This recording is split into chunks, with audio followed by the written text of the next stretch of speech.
నమస్తే, good morning. ఈరోజు వార్తల్లోని ముఖ్య అంశాలు. కేటీఆర్ ఏమంటున్నాడంటే, కన్నెపల్లిని ముట్టడిస్తాం, 60,000 మందితో వచ్చి పంపులు ఆన్ చేస్తాం కేటీఆర్ అంటుండు. కేసీఆర్ మీద కక్షతో రేవంత్ రెడ్డి రైతులకు శిక్ష వేస్తున్నాడు. 370 పిల్లర్లు ఉన్న మేడిగడ్డలో 2 పిల్లర్లు కుంగితే డ్రామా చేస్తున్నారు. కాళేశ్వరాన్ని వారం పాటు కేసీఆర్కి అప్పగిస్తే తెలంగాణను నీళ్లతో తడుపుతాం. వీళ్ళు చేసిందే తెలివి తక్కువ పని చేసిరు కదా గతంలో. ఆ తెలివి తక్కువ పని చేసినందుకే 2 పిల్లర్లు కాదు, దాదాపు 2 పిల్లర్లు ఎక్కువ కుంగినాయి. మిగతా ఇంకొక 5 పిల్లర్లు లైట్గా కుంగినాయి. అయితే ఇంటికి ఒక్క పిల్లర్ కుంగినా ప్రమాదమే. ఈయనేమంటాడు, 370 పిల్లర్లల్లో 2 పిల్లర్లు కుంగితే ఏమవుతుంది అంటాడు. ఆ 2 పిల్లర్లు ఒకవేళ నీళ్లు కనుక స్టోరేజ్ చేస్తే ఆ 2 కూలితే కింద భద్రాచలం దాకా ప్రమాదం పొంచి ఉన్నది. జరగరానిది జరిగితే అప్పుడు ఏమంటారు, ప్రభుత్వానికి సోయి లేదా అంటారు. ఇంత తెలివి తక్కువ మాటలు మాట్లాడతాడు. 1,00,000 క్యూసెక్కులు వృధాగా సముద్రంలో కలుస్తున్నాయని కామెంట్. 1,00,000 క్యూసెక్కులు కలుస్తుంటే మరి 3 పంట దిగుబడి ఎట్లా వచ్చింది? 3 పంట దిగుబడి ఎక్కడి నుంచి వచ్చింది? ఇప్పటికే పంట ఎట్లా ఉన్నదంటే అధిక దిగుబడి వచ్చి కేంద్రం కొనక ఆగమాగంలో రైతులుంటే ఇటువంటి టాపిక్ మాట్లాడుతున్నాడు.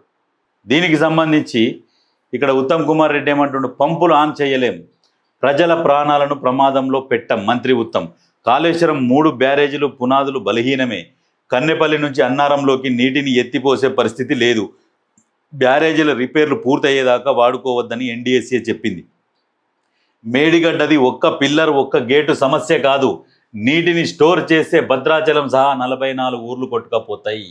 ఇప్పుడు నేషనల్ డ్యామ్ సేఫ్టీ అధికారులు కూడా ఆల్రెడీ చెప్పారు, అందులో స్టోరేజ్ చేయొద్దు, స్టోరేజ్ చేస్తే ప్రమాదం ఉన్నదని వాళ్ళు చెప్తే ఇంజనీర్లు చెప్తే ఈ సగం ఇంజనీర్ ఏమో మేము 60,000 మందితో ముట్టడిస్తాము. అదే ముట్టడియాలి, నీళ్ళు నింపాలి, అది కూలిపోవాలి, ఉన్న ప్రభుత్వానికి చెడ్డ పేరు రావాలి.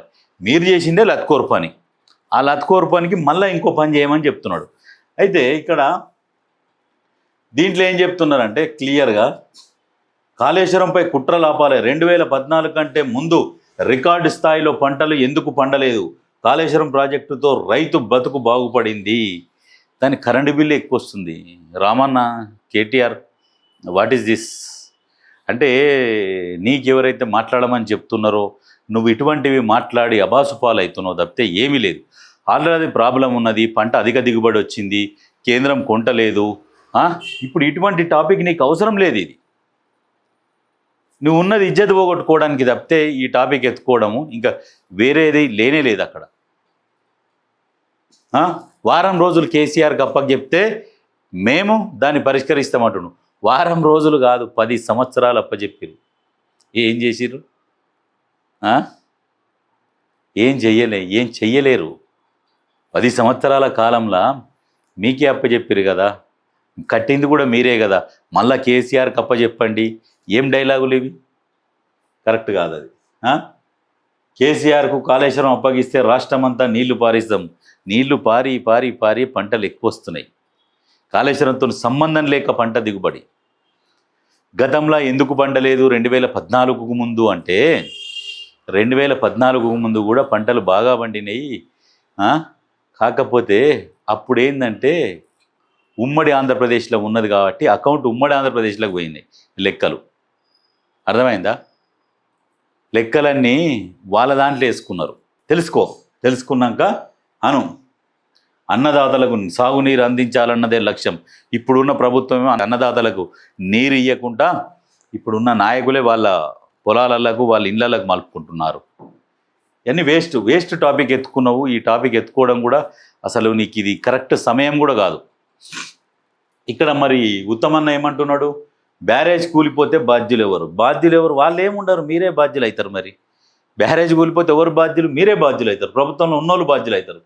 మేడిగడ్డలో నీరు నిల్వ చేస్తే 40 గ్రామాలు భద్రాచలం కొట్టుకపోవడం ఖాయం. కొట్టుకపోతే మీరే బాధ్యులు అవుతారు. వాళ్ళకు సగం తెలిసి ఆ బ్యారేజ్ కట్టిరు. ఆల్రెడీ కడితేనే కుంగిపోయింది, కూలిపోతుంది. అటువంటి దాంట్లో మీరు నీళ్లు నిల్వ చేస్తే ఏదన్నా జరగరాంది జరిగితే మీ పని అంతే. ఇంజనీర్లు చెప్పడం వల్లే అక్కడ నీటిని నిల్వ చేయడం లేదు. కేటీఆర్ కంటే వారికి ఉన్న నాలెడ్జ్ ఎక్కువ అని భావిస్తున్నాం. ఇది చిన్న సూది సుర్కు అనేటట్టు. కేటీఆర్ కంటే కూడా వాళ్ళకి ఎక్కువ నాలెడ్జ్ ఉన్నదని భావిస్తున్నాం, అందుకనే వాళ్ళు చెప్పినట్టు మేము వింటున్నాం అని చెప్పేసి క్లియర్గా వేసిండు. 3 బ్యారేజీల్లో నీళ్లు నిల్వ చేయొద్దని ఎన్డీఎస్ఏ కూడా చెప్పింది. బీఆర్ఎస్ కమిషన్ల వల్లే ఈ దుస్థితి ఏర్పడింది. కన్నెపల్లి దగ్గరకు పోయి ప్రాణహిత పంపు ఆన్ చేసి నీళ్ళు ఇవ్వాలంటే ఎలా? అయితే కమిషన్ల కొరకే వాస్తవానికి ఇది.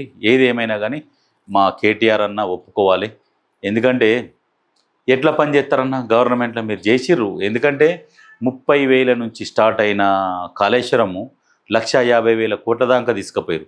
ఎందుకంటే అప్పుడు ప్రతిపక్షాన్ని లేకుండా చేసి అంచనా వ్యయం పెంచుకుంటూ మీరే వడ్డిచ్చేది మీ వాళ్ళే, తినేది మీ వాళ్ళే, అన్నీ మీ వాళ్ళే కాబట్టి అప్పుడు నడిచినాయి. కానీ ఇప్పటికి కూడా కొంచెం అన్న కళ్ళు తెరవాలి మీరు. అరే మేము చేసింది తప్పు, ఈ బ్యారేజీని ఇట్లా నిర్మించాల్సింది కాదు, సరే తప్పిదం జరిగింది, ఆ తప్పిని ఎట్లా సరిదిద్దాలి అని ప్రభుత్వానికి సూచనలు ఇవ్వాలి. ఎందుకంటే తప్పు చేసిన వాళ్ళు కొంచెం అణిగిమణిగి ఉండాలి. కాలర్ ఎగిరేసుకొని తిరుగుతాం, ఆ మస్తుగా అయితే తప్పులు ఇవాళ రేపు ఓవర్ చేస్తాడా ఈ నడవై. ఏం చేయాలంటే కొంచెం అణిగిమణిగి ప్రభుత్వానికి సలహాలు సూచనలు ఇచ్చి ఆ తప్పు సరైన దాకా ఉన్న ప్రభుత్వాన్ని బతిలాడుకుంటూనే తిరగాలి. మీరు పొగరుగా తిరుగుతున్నారు.